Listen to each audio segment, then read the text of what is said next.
Hi friends, అందరికీ good morning అండి. అందరూ ఎలా ఉన్నారు? అందరూ బాగుండాలి నేనైతే మనస్ఫూర్తిగా కోరుకుంటున్నాను ఫ్రెండ్స్. ఈరోజు మార్నింగ్ 5 గంటలకు లెగిసానండి.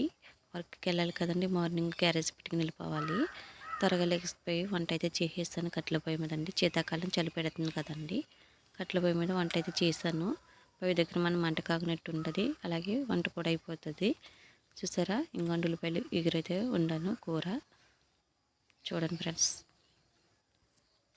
అయితే వంట చేసేసుకున్నాక క్యారేజ్ పెట్టుకున్నమాట వర్క్కి అయితే వెళ్ళిపోతాను. మళ్ళీ సాయంత్రం 6 గంటలకల్లా వస్తానండి. మళ్ళీ వచ్చిన తర్వాత కూడా కట్టెల పొయ్యి అయితే వంట చేసుకోవాలి. ఎందుకంటే శీతాకాలం కాబట్టి గ్యాస్ అయితే అంతగా ఉపయోగించనండి. ఎక్కువ కట్టెల పొయ్యి మీద వండుకుంటాము. వేడి నీళ్ళు అవి కాగుతాయి కదండి, పిల్లలకి స్నానాలకు అవి పని చేస్తాయి కాబట్టి కట్టెల పొయ్యి మీద వంట చేసుకుంటామండి. చూసారు కదా ఫ్రెండ్స్, ఇంకోండి ఈ వీడియో కనుక మీకు నచ్చినట్లయితే లైక్ చేయండి, షేర్ చేయండి, ప్లీజ్ సబ్స్క్రైబ్ చేసుకోండి. Okay friends, bye.